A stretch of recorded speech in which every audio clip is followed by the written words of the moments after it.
Baik, Assalamualaikum warahmatullahi wabarakatuh. Selamat datang di UT Podcast Talk Jambi. Di UT Talk Jambi ini mengedukasi dan menginspirasi. Hari ini kita kedatangan tamu spesial ya Sobat UT Jambi. Jadi di hari yang cerah ini kita akan ngomongin masalah stunting dan BKKBN. Nah, ada yang tahu kira-kira BKKBN apa? BKKBN itu adalah Badan Kependudukan dan Keluarga Berencana Nasional. Artinya di BKKBN ini dari yang mau lahir, mau nikah, penduduk, semua itu ada di situ. Lansia juga. Lansia juga, itu luar biasa dari awal sampai akhir ya. Nah, hari ini tamu narasumber kita kali ini Kepala Perwakilan BKKBN Provinsi Jambi, Bapak Dr. Andes Putut Rianto MK. Selamat pagi Pak. Apa kabar Pak? Riyatno yang betul. Oh, Pak Putut Rianto, maaf. Ya, baik. Pak Putut, apa kabar? Baik. Oke, baik. Enggak sekalian ya, enggak. Kita ketemu lagi di sini. Tahun setor. Alhamdulillah. Oke, baik. Pak Putut, ada pepatah yang mengatakan tak kenal maka tak sayang. Nah, tak sayang maka tak cinta. Boleh silakan mungkin memperkenalkan secara singkat, Pak. Baik, nama saya itu orang bilang katanya orang Bali. Putut ya? Putut Riyatno. Tapi sebenarnya di Bali itu tidak ada nama Putut. Oh, ada nama Putu. Ya. Atau Ketut ya. Saya orang melihat sepertinya saya orang Bali. Jadi Putut Riyatno. Tapi sebenarnya adalah asli orang Jawa. Saya dari Jawa Timur. Kemudian merantau ke Sumatera, ke Jambi. Iya. Itu sekitar 38 tahun yang lalu. 38 tahun yang lalu. Iya. Ini balik lagi ke Jambi lagi berarti Pak ya? Nah, ini ceritanya nanti. Oke. Ya, kita cerita awalnya bagaimana saya kedatangan di Jambi. Iya. Jadi memang awalnya saya dan Jambi itu adalah untuk kuliah. Karena kebetulan saya tamat SMA, saya lulus di Universitas Jambi. Kemudian ngambil prodinya adalah Pendidikan Ekonomi Koperasi jurusan Ilmu Pengetahuan Sosial di MKIP Jambi. Nah pada saat itu memang saya tidak terpikir bahwa saya bisa sampai ke Jambi. Karena Jambi itu masih di awang-awang. Iya, nggak ada di pikiran Jambi. Ketika masih SMA, di mana Jambi itu? Iya. Tapi akhirnya setelah selesai kuliah di Jambi, ya saya merajut hari-hari, pernah jadi petugas asuransi, pernah jadi guru juga saya. Pernah juga jadi pengamen juga. Pernah juga macam-macam profesi yang saya lalui sebelum masuk di BKKBN. Kemudian ketika saya waktu itu ngajar di salah satu SMA swasta di Kota Jambi, ada pembukaan formasi PNS di BKKBN. Ikut tes BKKBN, akhirnya lulus. Dan ketika sebelum mendapatkan SK penempatan, saya itu dimakamkan dulu. Tepatnya di Kabupaten Kerinci yang cukup jauh dari Kota Jambi. Kerinci, waktu itu saya masih mengajar, tetap mengajar di salah satu SMA swasta di Kota Jambi. Saya maka di Kabupaten Kerinci selama 2 minggu. Nah setelah maka kembali lagi ke Jambi ke sekolah. Tapi ternyata kepala sekolah dan ketua yayasan itu tahu kalau saya itu lulus BKKBN. Akhirnya saya diberhentikan. Saya dipecat lagi. Ya, karena saya lulus BKKBN. Tetapi pada waktu itu memang situasinya sangat sulit bagi saya. Bukan sulit, situasi yang memang sangat tidak menguntungkan. Pertama saya memang lulus di BKKBN, tapi SK belum betul ya Pak. Nah kemudian saya sudah diberhentikan dari guru sehingga saya terakhir tidak punya penghasilan waktu itu karena di PK Negerinya belum dapat SK, dapat penghasilan, sementara saya ngobrol ngajarnya juga tidak dan pada saat bersamaan sebenarnya anak saya pertama lahir. Begitu rezeki datang ya. Jadi anak saya lahir hingga situasi itu. Tapi kita harus syukur bahwa saya dengan lahirnya anak itu juga. Dan SK saya juga setelah turun kan April 1 April itu adalah SK turun, saya lahirnya tanggal 24 April tahun 1992. Itu awal-awal saya saja pakai pegawai lah di Jambi. Dan saya ditempatkan pertama kali itu di Kabupaten Kerinci. Pertama kali penempatan di Kabupaten Kerinci. CPNS saya di sana. Berapa lama Pak di Kerinci Pak? Nah kalau dihitung lamanya sih saya penempatan pertama kan 92, 1992 sampai kemudian 1997. Oh ya, lumayan 5 tahun ya. 5 tahun. Nah kemudian saya sekolah ke Jogja, ke UGM.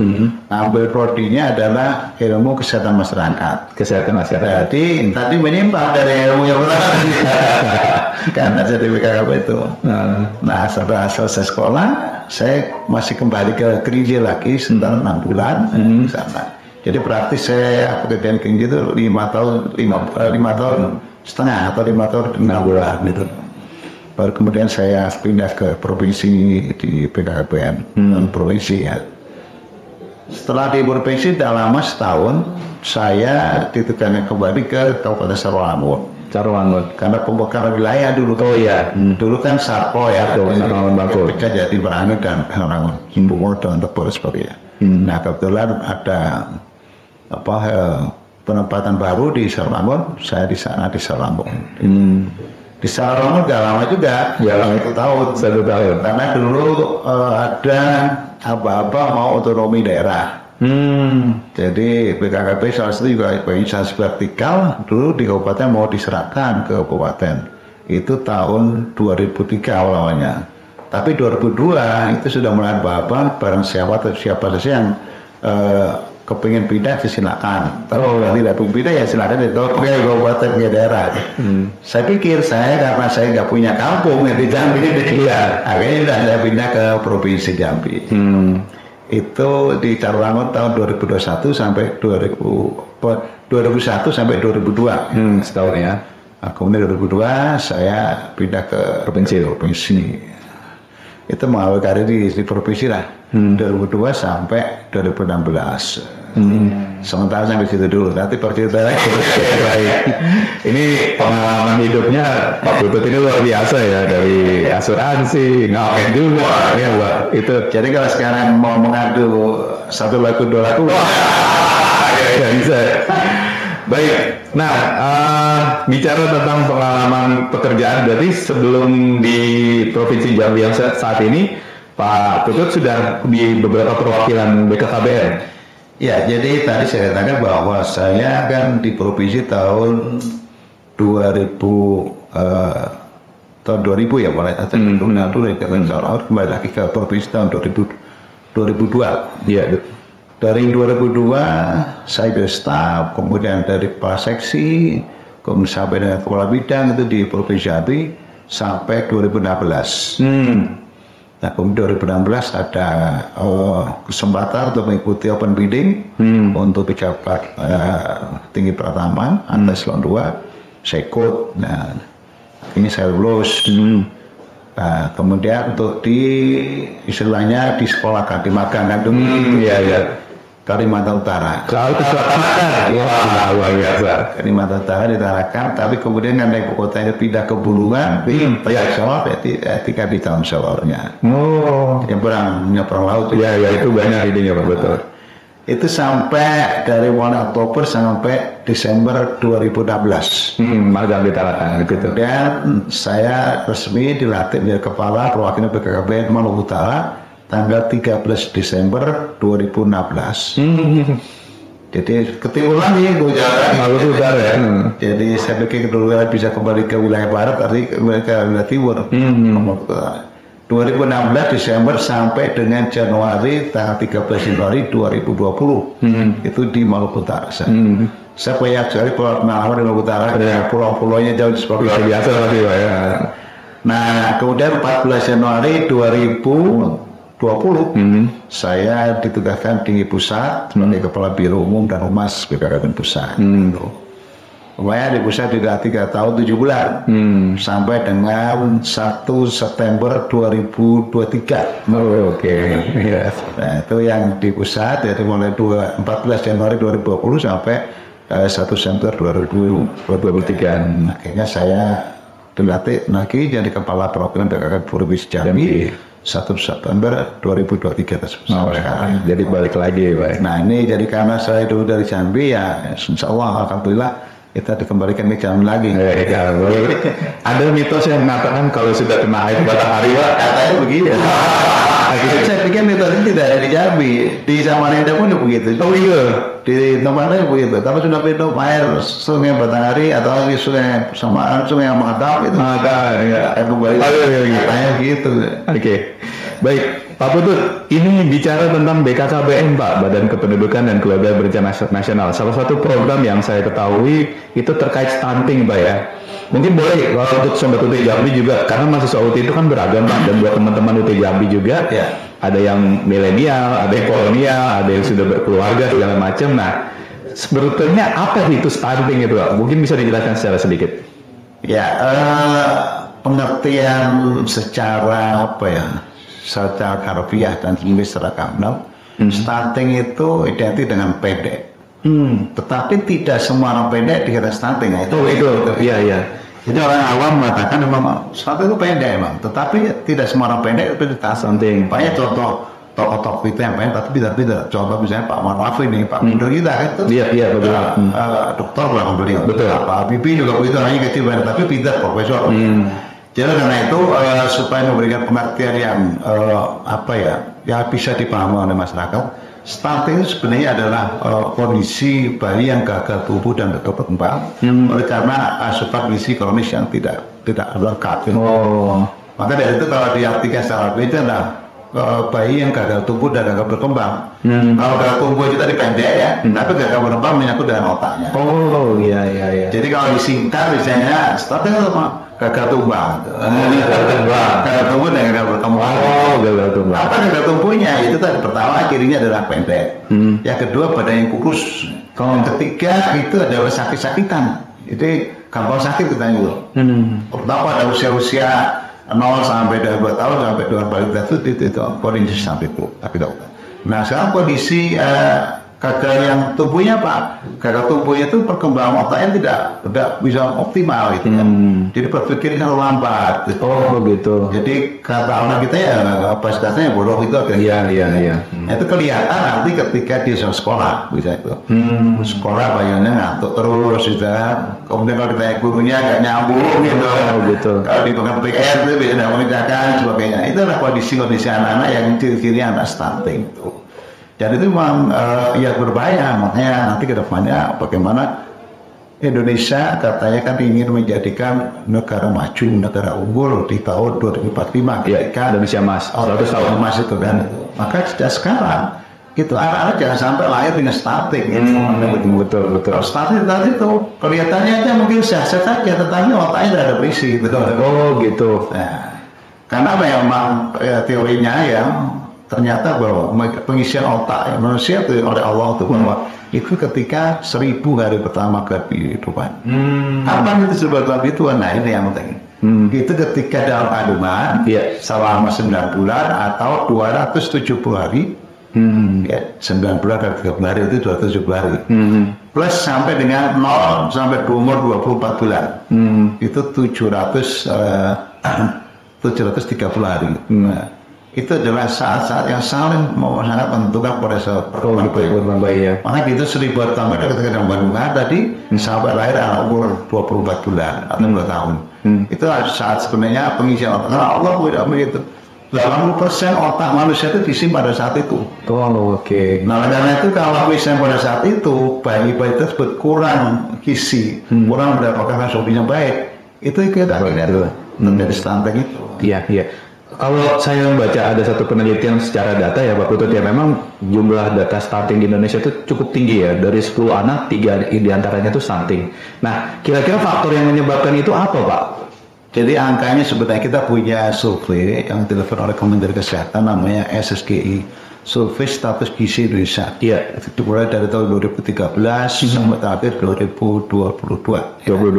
Nah angkanya secara nasional itu tahun 2021 itu adalah masih 24,4%. 24%. Nah tahun 2022 sudah turun dari 21,6%. 21%. Nah ini tahun 2023 ini diharapkan bisa turun lagi. Untuk Jambi sebenarnya kita juga alhamdulillah sudah kayak di bawah nasional. Cukup rendah ya. Kalau tahun sebelumnya 2021 itu 22,4%, di tahun 2022 kemarin itu sudah menjadi 18%. Ini tahun 2023 ini itu benar-benar sudah di bawah itu ya. Ini bisa turun lagi. Penyebabnya, nah itu tadi kalau kita lihat memang ada namanya dua faktor sensitif dan faktor spesifik. Faktor sensitif itu adalah faktor-faktor yang secara tidak langsung turut mempengaruhi terhadap terjadinya stunting pada seorang bayi. Apa itu sensitif itu? Misalnya adalah kemiskinan. Jadi mohon maaf aja nih, mohon maaf. Keluarga yang miskin, keluarga yang tidak mampu itu biasanya juga serba kekurangan ya. Betul. Sehingga kalau misalnya pada saat usia balita atau balita di bawah 2 tahun itu asupan gizi kurang, tentu di situ namanya berkembang kebutuhan. Yang kedua adalah faktor pendidikan orang tua. Faktor pendidikan orang tua juga mempengaruhi kondisi stunting. Karena apa? Kalau orang tuanya maaf pada orang tuanya tidak berpendidikan atau akal bodoh sehat, dia tidak bisa memberikan didikan kepada anaknya untuk bisa berhasil dengan baik, terutama dalam perkembangan otaknya tadi. Ya pokoknya anak asal bisa makan sudah gitu kan. Bagaimana dia tadi. Yang ketiga adalah faktor sanitasi lingkungan. Itu juga mempengaruhi kondisi. Kenapa sebenarnya kan? Nah kalau misalnya saya jorok, itu biasanya kan baik apa penyakit. Betul. Apakah penyakit malaria atau diare sebagainya. Kalau anak bayi itu kena diare, tiap hari tetap bisa sakit-sakit terus. Itu pertumbuhan badan kan tidak normal itu bisa sakit. Kemudian juga air bersih, penyediaan bersih. Jadi kalau yang dikonsumsi misalnya di masyarakat itu airnya tidak bersih ya itu bisa jadi tadi terjadi diare atau penyakit lain yang bisa menimbulkan penyakit dan anak-anak itu tidak bisa tumbuh dan berkembang dengan normal terutama pada usia balita itu ya. Kalau dari dewasa sih itu sudah problem itu karena habis sekarang. Betul, yang menentukan ya golden age ya mereka ya masih. Nah itulah faktor-faktor sensitif yang di luar dari keluarga tersebut. Ada faktor sekarang spesifik. Spesifik itu apa? Jadi langsung mempengaruhi ke bayi. Misalnya apa? Ketika bayi itu tidak diberikan ASI oleh ibunya. Jadi ASI tidak diberikan oleh ibunya, ada kekurangan gizi lah itu. Yang kedua tidak diberikan imunisasi pada anak itu. Itu ya. Ketika ya tidak mau menerima asupan gizi yang cukup pada anak. Itu yang secara langsung mempengaruhi kondisi si bayi tadi. Tapi juga ada yang orang mampu, ada juga yang aneh-aneh karena pola asuh. Oh iya. Pola asuh keliru. Betul. Yang mau apa nih? Bapak ibunya sibuk kerjaan sama uangnya banyak juga. Tapi di rumah anaknya sama aku bantu. Lah pembantunya kan pendidikannya rendah. Dia nggak tahu pokoknya asal dia wajah itu kan. Itu bisa jadi. Jadi pola asuh itu juga. Salah satunya adalah penyebabkan bayi itu bisa stunting gitu. Jadi dua hal dari faktor sensitif dan faktor spesifik itu sebenarnya mempengaruhi seorang bayi bisa stunting atau tidak stunting. Dan yang sangat penting itu adalah ketika tadi masih dalam kandungan. Oh ya, betul. Itu yang terpenting ya. Karena yang diasuh oleh ibu itu. Ini kita bicara berikutnya. Ranah BKKP ini. Baik. Nah, kira-kira program APL dari ranah BKKP seperti apa, Pak? Jadi tanggung jawab tentang penanganan stunting itu tidak hanya dikhususkan, tidak hanya di dalam BKKP. Tapi adalah kolaborasi dari berbagai kementerian dan lembaga. BKKP punya ranah itu dalam rangka pencegahan. Pencegahan dari mana? Namanya pencegahan dari hulu. Iya, dari hulu. Ada 3 zona yang kita kan. Pertama ada ketika memperoleh atau mencari calon pengantin. Gitu. Kita mencari jodoh itu juga salah satu upaya untuk mencegah stunting. Begini, jadi ketika calon pasangan baik itu ya calon suami, calon istrinya, ketika mencari pasangan tentu kan pengennya kan anaknya nanti sehat. Betul. Nah, untuk anak sehat tentu juga bibitnya pun udah bagus. Betul. Ya ibaratnya pohon tanaman kan kalau bibitnya kurang bagus itu tadi sering juga. Maka bibitnya bagus. Jadi karena itu kita punya program 3 bulan sebelum akad nikah, sebelum pernikahan. Itu si calon istri atau calon suami itu adalah harus memeriksakan kesehatannya. Apa yang diperiksa? Gitu. Pertama HB-nya, kadar darah itu. HB ini untuk menentukan apakah si calon ibu itu anemia atau tidak anemia. Kalau misalnya HB-nya kurang dari 11,5 miligram, itu dimungkinkan dia terjadi anemia. Apa akibatnya kalau anemia? Nah, kalau ibu anemia itu bisa anaknya pun tidak sehat. Itu pertama diperiksa HB-nya. Yang kedua diperiksa apa lagi? Tensi darahnya. Tensinya harus normal. Berapa normal? 120 per 80. Iya. Kalau kurang dari itu normal bisa. Betul. Itu tinggi. Nah, ketika tensinya tinggi, kemudian pada saat ibu hamil, itu kok berbahaya. Jangan sampai atau ibu hamil tidak mau melahirkan, ternyata tensi tinggi, wah itu juga bisa berbahaya waktu itu. Yang ketiga dia periksa apa? Lingkar lengannya. Lingkar lengan itu. Untuk apa sebenarnya batu? Itu untuk mendeteksi atau mengukur apakah si ibu itu kondisinya kurus atau tidak kurus. Kalau misalnya lingkar lengannya itu kurang dari 23,5 cm, itu diadaptasikan sebagai ibu yang kurus. Nah, kalau ibu yang kurus nanti kan dia mengandung bagaimana dengan bayinya. Kalau itu memang ibunya harus normal sedang-sedang saja lah. Itu kalau itu ukuran untuk usia kuda itu ada lingkar lengan itu. Lingkar lengan. Kemudian berikutnya yang diperiksakan apa? Tinggi dan berat badannya. Itu juga penguatan. Kalau tingginya katakanlah hanya 140, jamblo beratnya sampai 65, 70. Jadi kayak pola. Atau sebaliknya tingginya 170, tapi beratnya cuma 40, kurus sekali. Jadi yang ideal itu supaya itu ini yang penting bagi calon ibu. Dan yang penting lagi adalah ada suntik namanya suntik TT, tetap seperti itu. Imunisasi TT. Itu apa? Untuk mencegah agar bayi ini nanti tidak kena penyakit atau tidak kena tetanus. Nah, itu bisa disuntik oleh ibunya. Itu hal yang perlu dilakukan kepada calon ibu atau calon istri, supaya nanti ketika menikah betul-betul sehat. Nah, sekarang pada suaminya apa? Nah, calon suaminya. Calon suami itu kan juga akan memberikan bibitnya kan, atau calon janinnya itu. Itu juga harus sehat. Menurut Pak Astowo oleh BKKBN yang beliau adalah ahli kandungan kan. Ternyata bahwa sperma itu diproduksi sekitar 75 hari sebelum dikeluarkan. Nah, karena itu 75 hari berarti 3 bulan atau 2 bulan setengah, itu juga si kondisi si calon suami harus betul-betul sehat.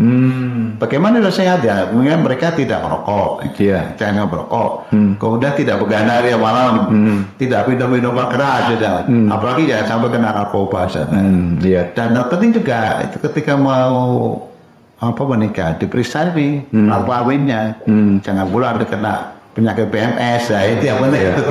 Kalau ada itu kan bisa menular itu bahaya lagi itu. Menyebar ya. Nah, itulah makanya perlu diperhatikan oleh calon pasangan ketika mau menikah tadi. Nah, kalau semuanya bebas, insya Allah amat sehat. Nah, nanti akan memberikan bibit atau anak kalau dia sehat. Itu yang pertama. Yang kedua adalah zona yang ketika hamil. Nah, ini sebelum nikah, sekarang ketika hamil. Kan ketika sudah periksa beberapa sudah sehat semua, sudah menikah. Ini sekarang persiapan hamil. Nah, ketika hamil itu juga sangat menentukan apakah si bayi tadi nanti stunting atau tidak stunting ketika itu. Karena kalau ada kaitannya dengan 1.000 tahun gitu itu. Jadi hamil tentu yang istri harus makan makanan yang bergizi, asupan gizi cukup. Kita untuk mengetahui perkembangan si janin tadi, apakah tidak sehat. Sebab banyak yang kejadian bahwa karena tidak periksakan, ternyata setelah bayi umur 6 bulan, 7 bulan, itu sudah mati di dalam. Ini jangan penting ya. Tentu bisa betul. Jadi itu yang saya menentukan ketika hamil itu. Ibunya harus tetap makan makanan yang bergizi. Bergizi tidak mesti mahal ya. Di lingkungan kita ada katanya minum itu asam folat itu. Harus kita mau untuk bacaan itu baik. Jadi dari makanan, dari sayur-sayuran, buah-buahan. Ya ada setiap kita ada. Ya misalnya kan bayam, kako, dan ini apa?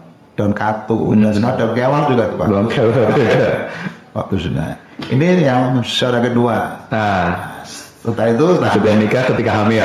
Sekarang melahirkan. Namanya pasca salin. Apa yang pertama kali dilakukan oleh ibu kepada sebaiknya?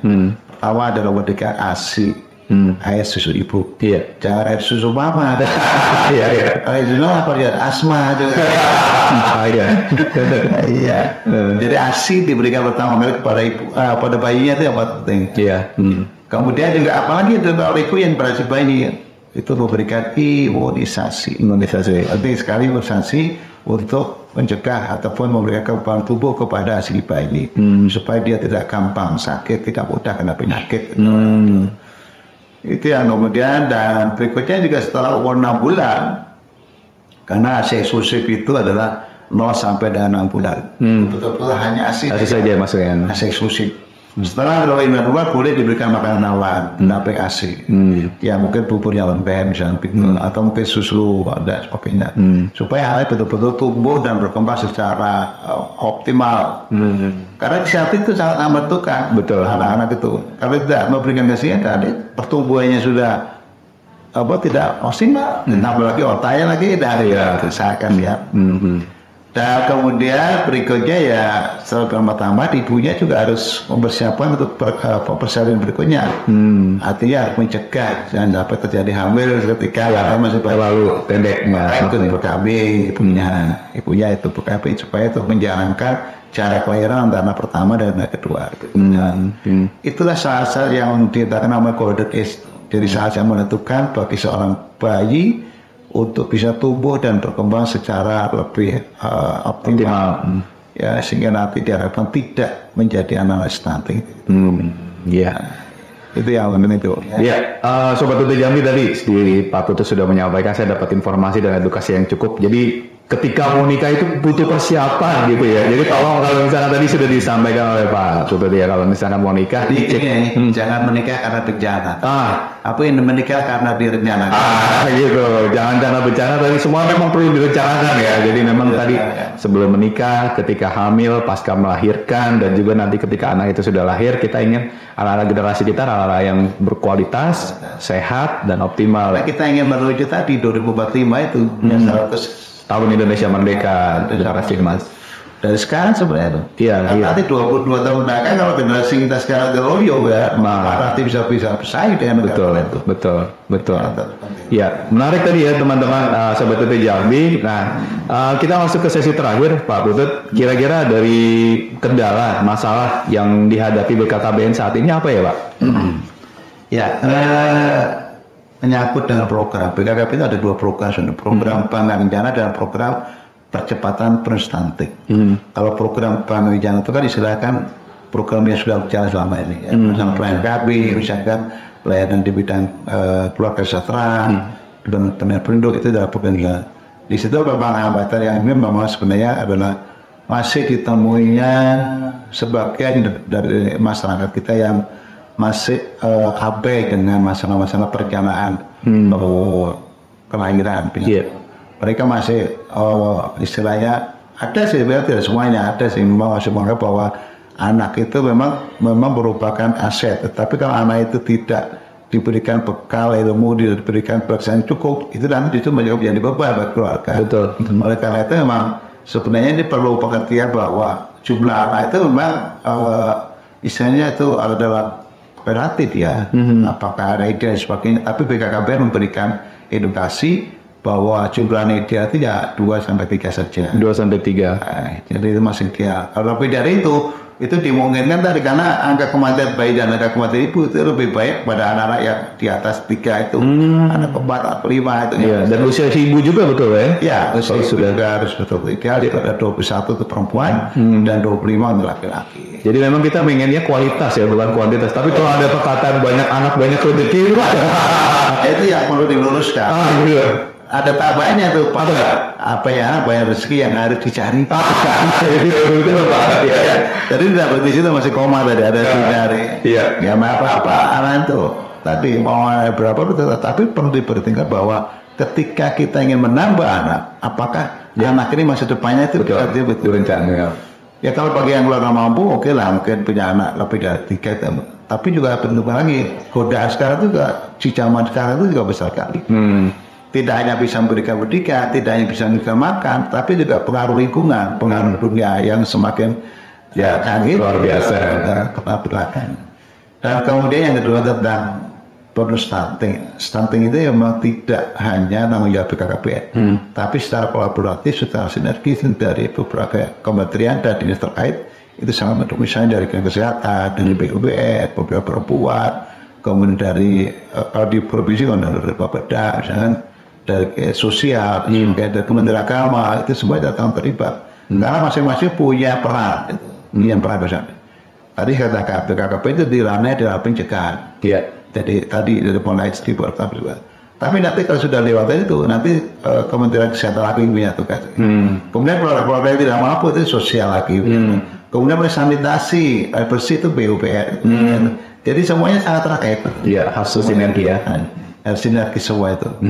Dan memang secara nasional BKKBN berdasarkan peraturan Presiden nomor 72 tahun 2001 itu mendapatkan mandat untuk menjadi ketua pelaksana. Tetapi tentu dibantu oleh semua instansi. Nanti tetap itu tidak bisa sendiri bisa. Oleh karena itu tantangan masih ada bagaimana mensinkronisasi, mensinergiskan di antara semua itu yang masih tantangan. Dan juga ada tentang perilaku masyarakat sih sebenarnya di bawah. Kami menemukan di kota Jambi saja juga masih ada jarak kelahiran itu sangat dekat. Padahal sebenarnya itu sangat riskan terjadi stunting. Gitu. Karena apa ya? Jarak kelahiran kurang dari 2 tahun ya. Anak yang satu pun cukup umur, belum cukup dewasa, belum cukup mandiri itu sendiri. Ini tiba-tiba adiknya ada. Saya kasih sayang harus penuh kepada si kakaknya, terpaksa dibagi dengan belum puas ya adiknya. Betul. Nah, ini yang menjadikan anak itu kurang mendapatkan kasih sayang, perhatian dari orang. Ini harus kita jaga, jangan sampai jangan kelahiran terlalu dekat. Karena kita ada kampanye namanya paterlal. Apa itu Pak? Jangan ngamil terlalu muda. Oke, terlalu muda. Umurnya kurang dari 20 tahun. Oh, jadi sebaiknya 20 tahun lah itu yang sudah matang ya, yang terlalu muda. 20 tahun nikahnya nanti punya anak 21. Iya. Kemudian jangan hamil terlalu tua. Oke, terlalu tua. Di usia berapa Pak? 35 tahun lebih. 35 tahun lebih. Sampai hamil lagi waktu 35 tahun. Karena itu berisiko juga. Risikonya tinggi. Nah, karena ibu-ibu 20 itu ada yang darah tinggi, ada yang gula, macam-macam. Dan fisiknya kan weak dan Kemudian jangan hamil terlalu dekat jaraknya. Jaraknya harus diatur. Diatur ini. 2 tahun ya Pak ya? Minimal 2 tahun. Syukur-syukur itu idealnya ada 3-5 tahun. Jarak kelahiran itu 3-5 tahun yang ideal. Kemudian terakhir jangan terlalu banyak. Terlalu banyak itu juga berisiko terhadap stunting. Maka paterlal ini harus dicegah. Ya. Agar anak kita betul-betul sehat, anak kita cerdas, dan kita menimbulkan stunting tadi itu. Itu yang penting. Iya.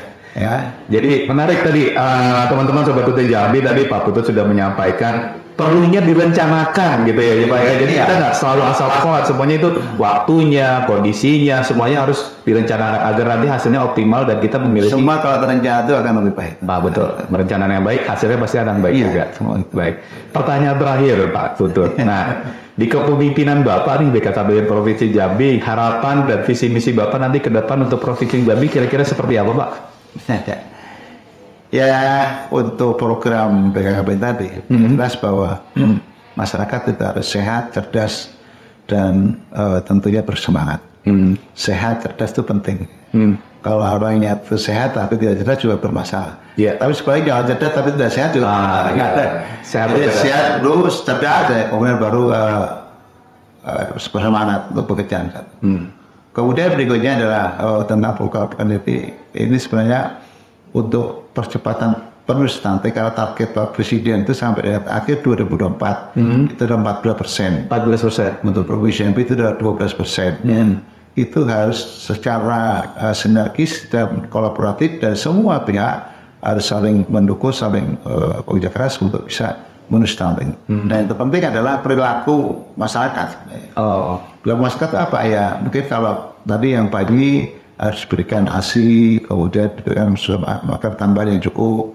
Kemudian kalau menikah tadi ya direncanakan. Kemudian kalau hamil juga harus diperiksakan. Lingkungan jangan buang sampah sembarangan, harus bersih dan sebagainya. Itu semua adalah perilaku masyarakat yang harus ditunjukkan untuk bisa menurunkan angka stunting tadi itu. Ini yang penting itu. Dan saya kira selanjutnya Jambi ini ada harus menjadi Jambi Mantap. Iya. Maju, amanah, dan tentu adalah adil, nyaman, dan terakhir profesional. Itu yang harus diciptakan di Provinsi Jambi. Sehingga mungkin itu. Ya, baik. Terima kasih Pak Putut. Bincang-bincang kita kali ini saya dapat belajar banyak informasi. Teman-teman Sobat UT Jambi, tadi Pak Putut sudah menyampaikan pentingnya merencanakan yang baik agar hasilnya baik juga. Mulai dari sebelum nikah, ketika menikah, ketika hamil, dan juga ketika melahirkan. Ya, semoga generasi anak Indonesia khususnya di Provinsi Jambi ini anak-anak yang berkualitas ya Pak ya. Ya, jadi bapak-bapaknya nih yang mau nikah, ya teman-teman Sobat UT Jambi, kalau diperhatikan tadi edukasi dari Pak Putut bahwa kita ingin nanti ke depan Jambi mantap dan Indonesia juga kembali masa yang gemilang. Mungkin itu saja. Ya, terima kasih Pak Putut atas diskusi kita hari ini. Semuanya. Ya, semoga selalu sehat dan juga kita juga bisa sesuai dengan program Pak Presiden ya. Penurunan jumlahnya lebih sedikit lagi, minimalisir hingga nanti kalau bisa nanti di bawah 10%, 5% bahkan sudah tidak ada lagi.